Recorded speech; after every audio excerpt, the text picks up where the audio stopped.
Here we are. I've brought you inside Joebs' home. At least Joebs' home as conceived by the famous Anglican artist and mystic William Blake.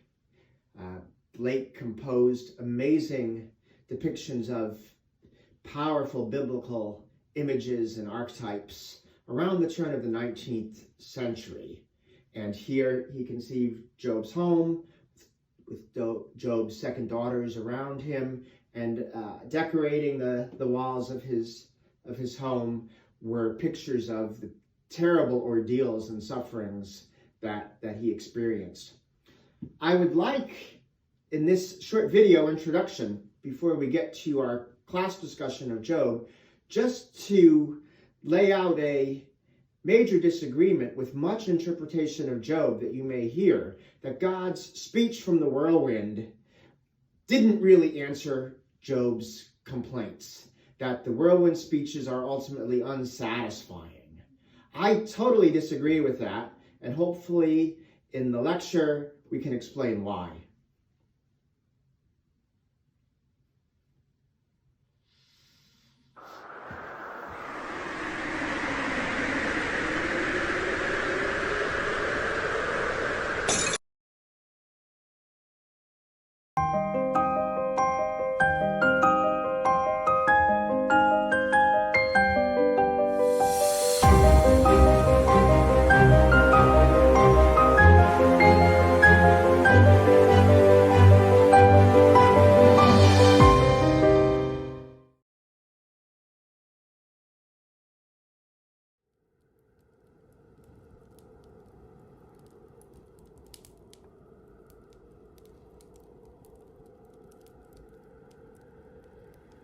Job and his so-called friends do not have any assurance of what's going on in heaven.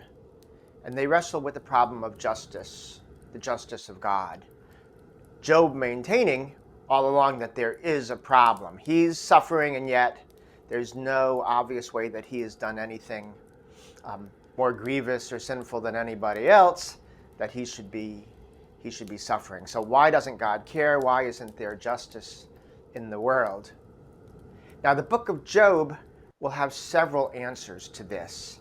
They're not given as propositions. They're not laid out in any sort of philosophical or logical manner, but they are given in insights that Job gains along the way in his dialogue with these so-called friends. They are given as flashes of inspiration that Job engages but does not fully elaborate or fully understand. And then finally, there's some answers to this question of theodicy, of divine justice, of whether God cares about suffering in the whirlwind speeches. Unfortunately, there's a widespread commonplace idea that the whirlwind speeches are ultimately unsatisfying, that they don't really engage Job's question about can God account for this feeling that he has, this strong conviction that he has that there's something unjust here about his suffering. I disagree with this commonplace notion that the speeches are unsatisfying, that they don't answer the problem, that oftentimes it's thought that they just simply tell Job that he has no right to ask such questions, that such mysteries are beyond human comprehension. Let me play a brief video clip by a very famous biblical scholar who's written commentary on Job, Dr Klein's. You'll get a sense of the view that I'm disagreeing with. But from Job's point of view, I think it's very unsatisfactory, because Job has been wanting a clear answer to the question, why am I being punished? Why am I suffering? It is unjust because I've done nothing to deserve this. Now, Job doesn't know, of course, what we as readers know from the beginning of the book, that he is actually an innocent man and isn't deserving a single thing, that God is using him as a test case of human piety. Can a human being be pious for no reward, just for the sake of goodness itself? And he thinks that what is happening to him is a signal to all the world and his cronies that actually secretly he is a terrible person. and is deserving what he gets. But God doesn't say anything to Job's case. He talks about creation and his purposes in creation, how he made the world, how he sustains all the different life forms there are on the planet. And he seems as though he ignores Job, and above all, he ignores the question of justice. And that makes Job quite angry, I think, and it makes readers rather dissatisfied, because they think, does God not value justice then? Job has a legitimate cause, a gripe against God, and God doesn't care. So what are we to make of it? So it leaves us all rather amazed at these wonderful speeches of the Lord, but also frustrated and a bit empty at how it hasn't addressed Job's situation.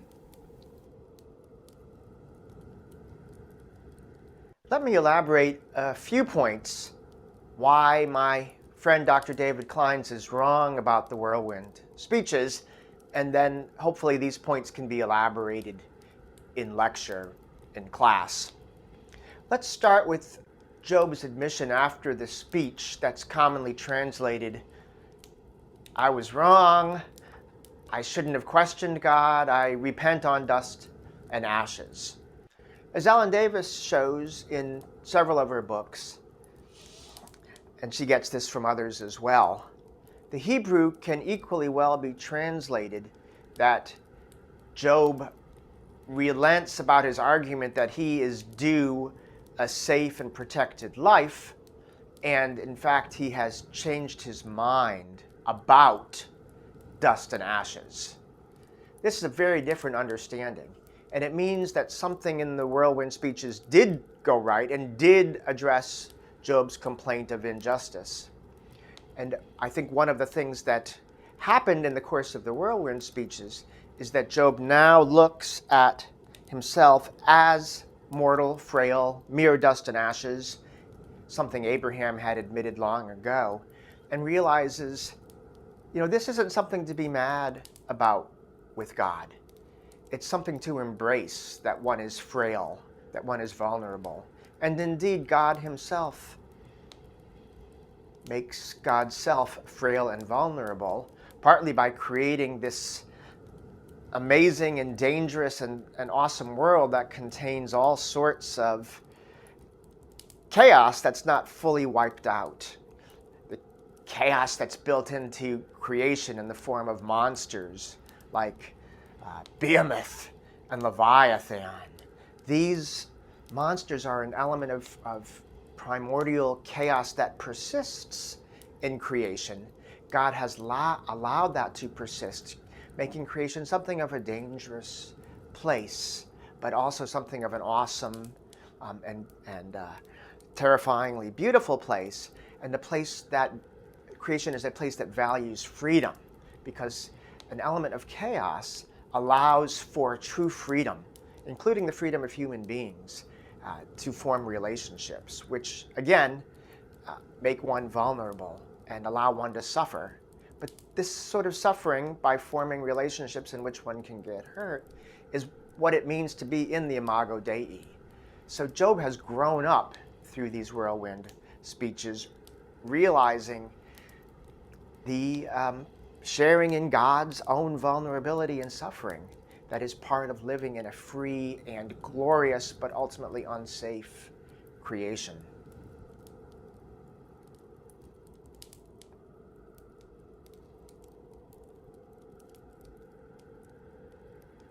In his book, Creation and the Persistence of Evil, Jewish biblical scholar John Levinson has done, I think, a great job in explaining that Job's visions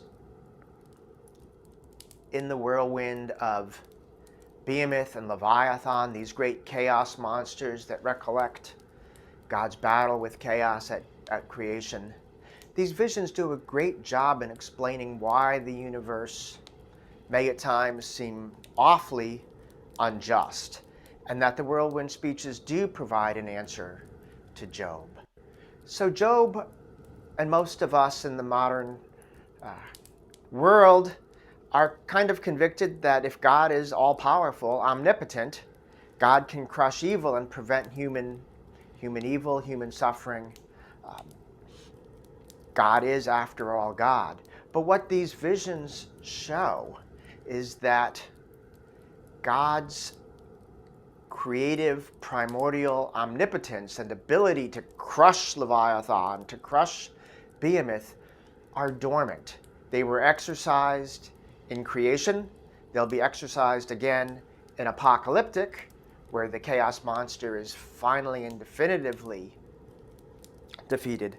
But for the time being, God's omnipotence is dormant or subdued or awaits occasions where it's necessary for human well-being and animal well-being and creation well-being to exercise that omnipotence. And this is the way it has to be. If God didn't allow omnipotence to be dormant for a while, there wouldn't be the freedom for people and animals and creation to act as it will without being a puppet orchestrated by God's overarching control. And if the universe were a clockwork and predictable and mechanistic creation, it would be very, very dull.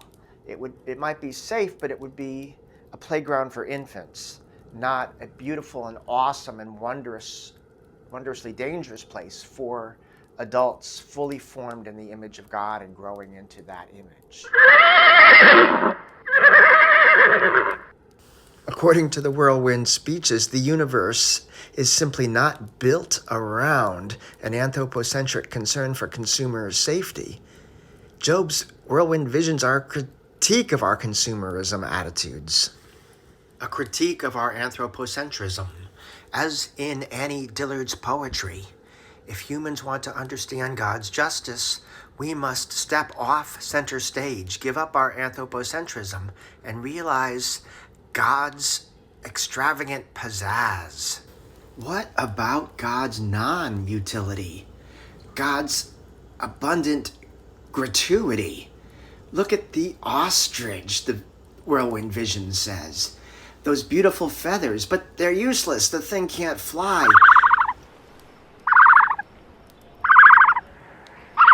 Gratuity is one major lesson that Job learns from God's whirlwind speeches.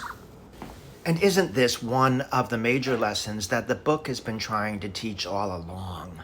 That you don't love God and neighbor for utilitarian or egocentric reasons, but for the joy of it. Really, for gratuitous reasons. The whirlwind visions open up a portal into a vaster universe in which personal concern for individual justice takes a back seat. A new holy imagination where sublime beauty, sublime fairness makes our world fair. Where were you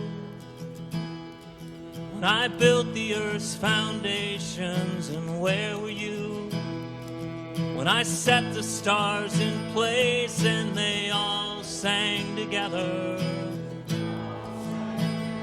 Yeah, they all sang together up in space. Hallelujah, hallelujah, hallelujah, hallelujah, hallelujah, hallelujah. Can you draw out Leviathan with a hook, or snare his tongue with a line which you lower? Can you put a reed through his nose, or pierce his jaw with a hook? Or have you walked in search of the depths?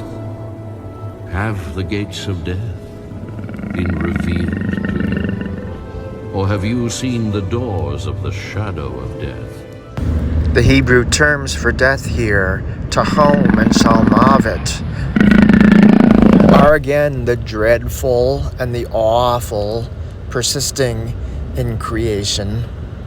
God's dormant omnipotence over these forms of chaos, too, must be affirmed with imagination now and experienced in power and in incontestability at the apocalypse, when end time becomes creation time. and creation omnipotence is revealed incontestably.